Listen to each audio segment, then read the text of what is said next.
महाराष्ट्र की 3 घटनाएं जो आपका दिल दहला कर रख देगी। कोई भी व्यक्ति जिसको जिंदा जला दे या उस पर एसिड फेंका जाए या फिर उसका दिन दहाड़े खून हो जाए तो आप सोचिए कि हम किस व्यवस्था में रह रहे हैं। पहली घटना है साल 1990 की, रिंकू पाटिल, उल्लासनगर महाराष्ट्र में, जहां 10वीं की परीक्षाएं चल रही थी।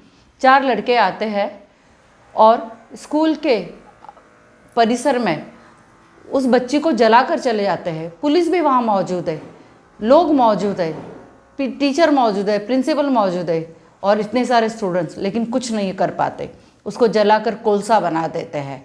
उसके बाद की घटना साल 2026 की, इसमें 2 घटनाएं हैं। एक अहिल्या नगर की जिसमें 13 साल की लड़की पर एसिड डाल दिया गया है। आप सोचिए क्या हुआ होगा उस लड़की का। हमें सुई चुभ जाती है ना, तकलीफ़ होती है। अगली कहानी है कल की, जहाँ पर पेट्रोल पंप पर एक आदमी आता है और अपनी, जिसे बाद में पता चला कि वो पत्नी है, उसको चाकू मारकर उसका खून कर देता है। अब इन घटनाओं से क्या प्रतीत होता है? यही कि इनमें डर नहीं है। ये घटनाएं साल 1990 कहिए या साल 2026 के चलती रह रही है। इसका कारण क्या है? इसका कारण जो मुझे एज ए वकील, लॉयर समझ में आता है वो एक ही, कि इन लोगों को डर नहीं रहा है। किसका? कानून का, समाज का और पुलिस का। उन्हें पता है कि ऐसा कुछ ज़्यादा नहीं होने वाला है, क्योंकि एक साइकोलॉजिकल रीज़न बताती हूँ कि निर्भया के केस में फांसी हुई थी। उसके बाद कोई भी ऐसी घटना मुझे याद नहीं है जिसमें स्त्री पर बलात्कार हुआ हो या फिर उस पर कोई अत्याचार हुआ हो और उसे फांसी हुई है। ये ऐसा क्यों हो रहा है? उसका कारण ये है कि एविडेंस कम होता है या फिर केस सालों साल चलते हैं, विटनेसेस मिलते नहीं है, या फिर वो मिलते हैं तो वो समय के साथ वो उस घटना को या तो भूल जाते हैं या घटना वैसे ही कोर्ट में कह नहीं पाते, और इसका परिणाम होता है कि आरोपी को या तो कम सज़ा मिलती है या वो छूट जाते हैं। जब उन्हें फांसी की सज़ा मिलती है तो कई बार बहुत देर हो जाने की वजह से फांसी की सज़ा को तब्दील की जाती है लाइफ इम्प्रिजन में।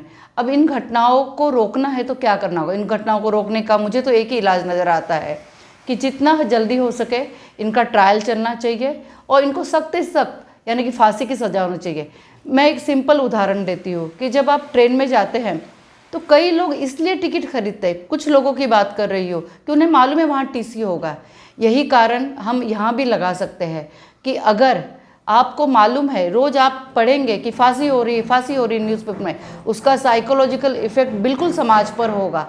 और जब इन लोगों को फांसी मिलेगी, हम रोज़ अखबार में पढ़ेंगे कि इनको फांसी हो रही है, तो कहीं ना कहीं ये घटनाएं रुकने में मदद होगी या कम करने में मदद होगी।